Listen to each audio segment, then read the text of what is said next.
Hey guys, this is Adam with Thoroughbred Off-Road here today. We're going to be putting a S&B cold air intake on our 2013 JK here.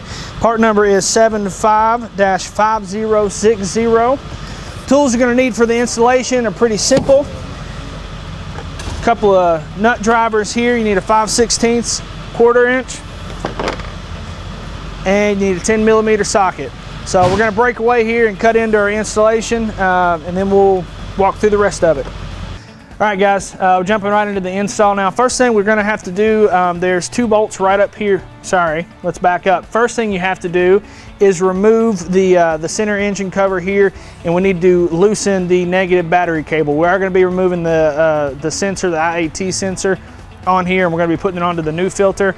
So you just want to go ahead and connect the battery cable to make sure that, that all that's done. We've already done that before we've jumped to this step. Because we like to try to skip parts like that so we don't make ourselves look too stupid. What we're going to do now is we're going to jump in. Got to remove both of these 2 bolts right here, and I've grabbed the wrong thing. This is your 10mm socket right here. We're just going to go ahead and take those off.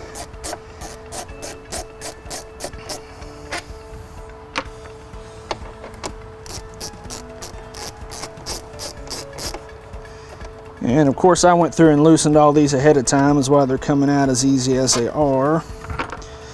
All right, there's going to be a clamp right up here next to the box and a clamp right back here next to the throttle valve.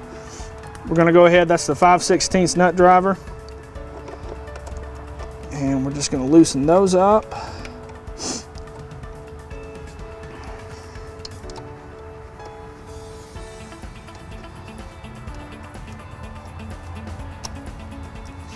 Now your S&B filter is going to come with really good set of color instructions, so you're going to be able to see where all of this is based on the pictures in those.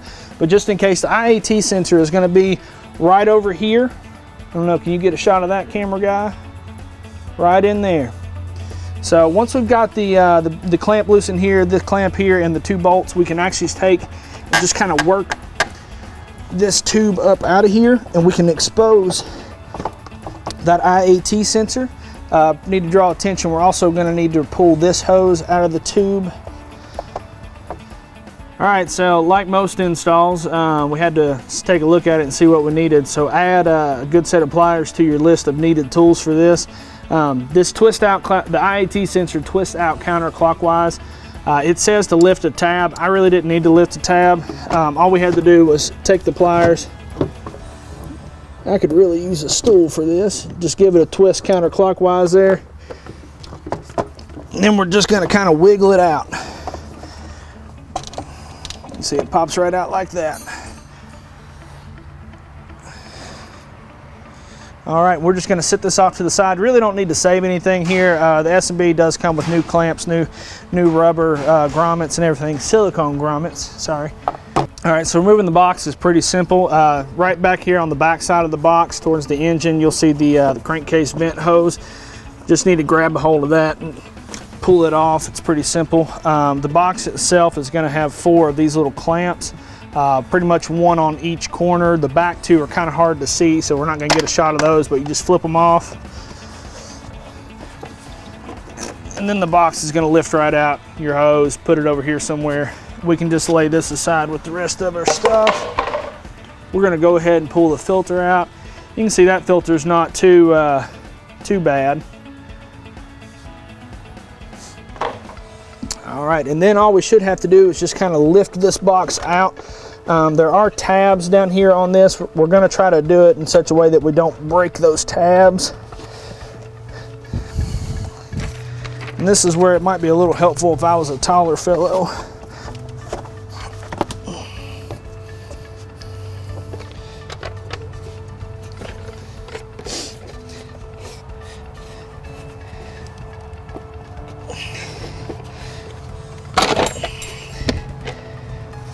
That's all there is to getting that out.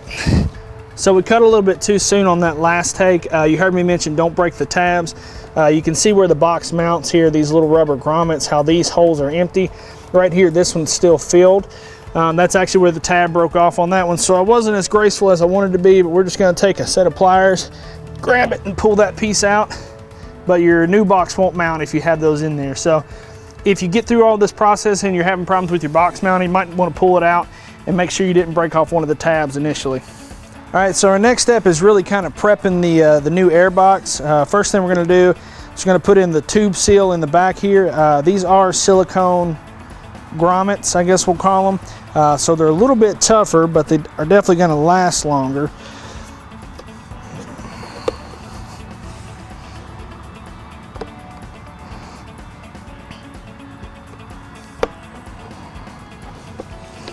And that last corner. All right, so that's done there. Next thing we're going to do, and bear with me while I search for my parts, just going to take the air tube.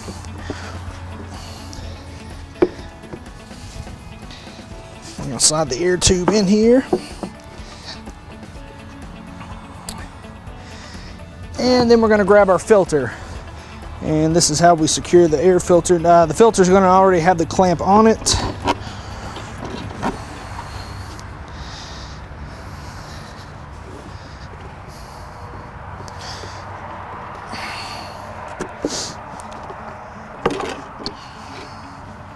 You can kind of see there, make sure that you get your filter over the groove, which mine's gonna fight me on.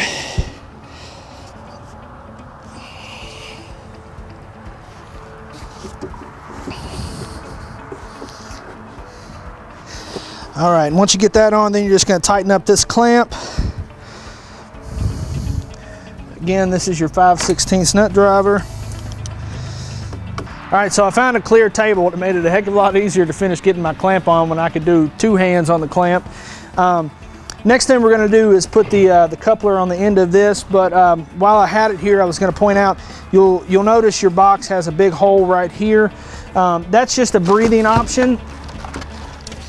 S&B actually provides a filler for that, so if you're worried about, if you want less air and more cold air, which is the purpose of a cold air intake, you can take and just simply put that in right there. It's also not a bad idea for those of you that are mainly going to be trail riding. This also provides an extra layer of protection. It also helps when you put it the right way in the hole. But you'll see it covers it up right there, and it's just another layer of protection that keeps you. S&B also, this is kind of unique to this filter system, but they're known for their clear plexiglass lid, which goes over the top. In this instance, they actually offer a hood seal for this one. So if you would like to opt for the hood seal, which does allow more cool air to come in versus the plexiglass lid, you can do that. I just thought this was a good time to go ahead and point that out. But we'll pull that out. I prefer more air as opposed to maybe cooler air. So next thing you're gonna find is just your little coupler right here, which is gonna hook back up to the throttle valve. And we're just gonna slip it over. See how much easier that was with a table? Probably not as entertaining. I know my camera guy didn't enjoy it nearly as much this time. And we're gonna go ahead and tighten that down. Don't snug it all the way because you're gonna need to be able to adjust everything. So none of your clamps need to be tight, just need to be snug. And you need to make sure that they're at a point where you can get to them. So this one, I know we're putting it on, but I'm gonna go ahead and just get it a little tighter on there, so that it maybe won't slide as much on me. There we go, it's snug on there, and that way I know when I go back into my Jeep, it's gonna be easier to get a hold of. All right, next thing we have to install on this box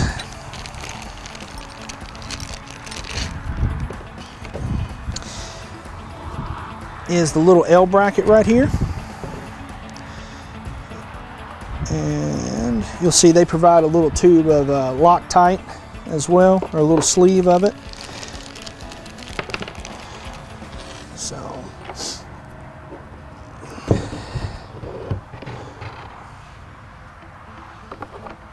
So that's how it goes right there. It's real simple.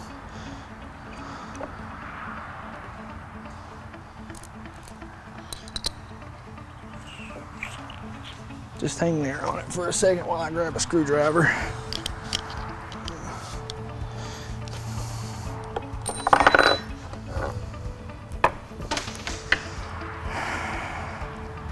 And this is how you know we're not faking this, because we drop everything.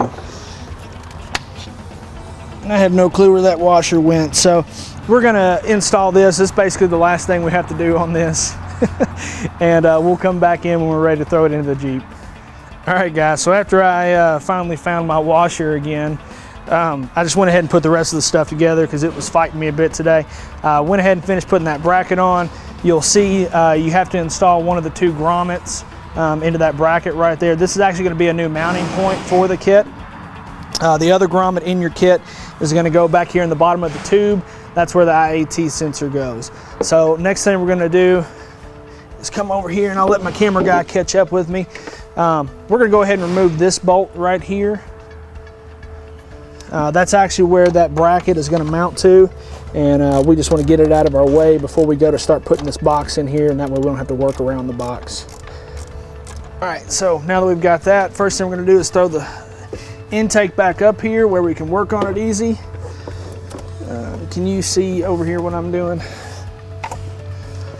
We're going to take the IAT sensor and put it back in. We need to get, see this O-ring right here? That's what we're really trying to get back in there.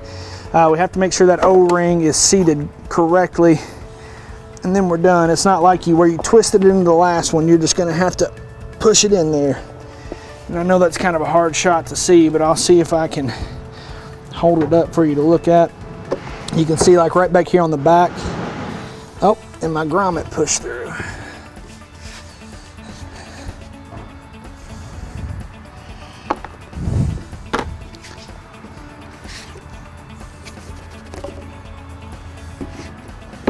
Okay, so we tried to get a shot of reinstalling the IAT sensor. That's what we were struggling with there. We couldn't get the camera angle, but so I'll just tell you what we ended up doing.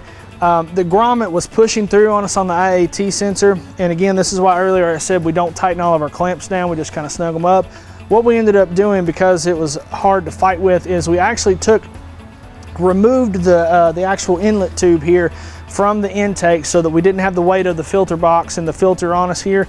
Then we were able to stick our fingers inside of the tube, hold the back side of the grommet, and get the IAT sensor up in there.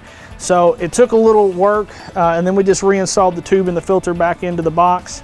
But again, you know, best laid plans don't always happen. So all we're gonna do now is finish sticking the box in there. Remember, we've removed this screw here already.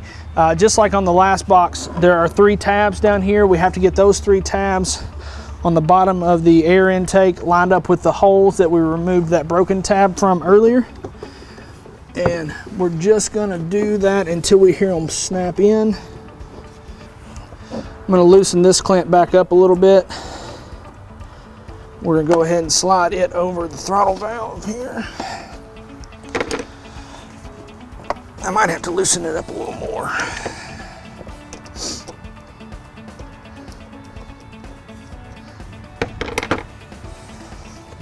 There we go. And we're just gonna make sure that we're over everything there.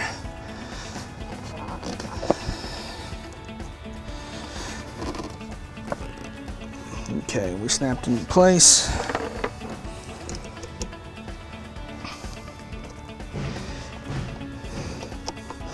Okay, we can go ahead and tighten all of our clamps down now because there shouldn't be any more movement at this point.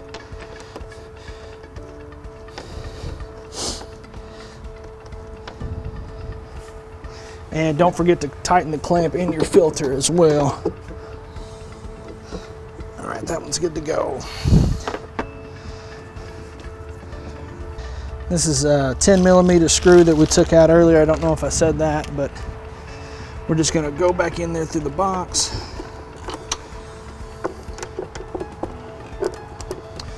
All right, so we got that bolt tightened. I had to turn the camera off, get the cameraman out of my way so I could get to the angle I needed.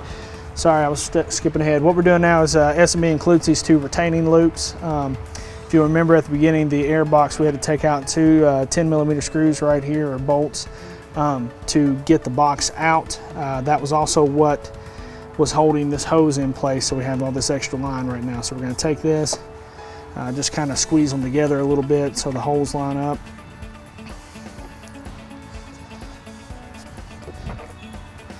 And I'll just do a quick bit of this, that way we don't have to sit here and wait for me to screw these all the way back in, but you can see those are just going to go right there like that. The loop should be pointing outwards. and down. All right, so we got our little U loop clamps, whatever those are, hooked back down. We're just going to remove the stock crankcase vent hose. And I should have had my hands free, but just grab it and it'll twist off there.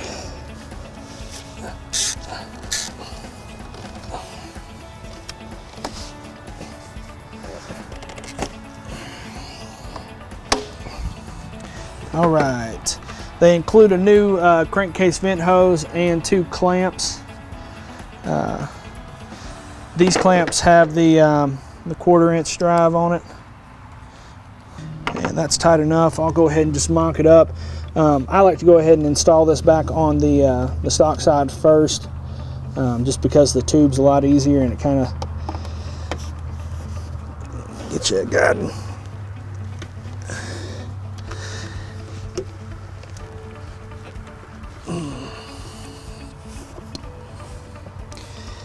And that's all you have to do. We'll come back and we'll tighten these clamps up later, just because they're out real far.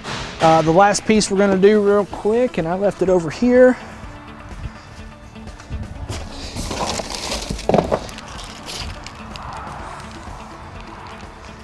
We're going to install our clear plexiglass lid.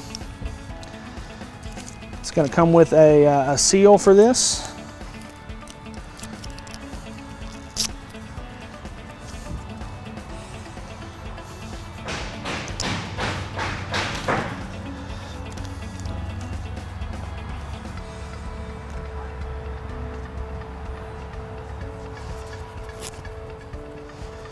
All right, this is going to be a real tedious process, so we're just going to kind of show you.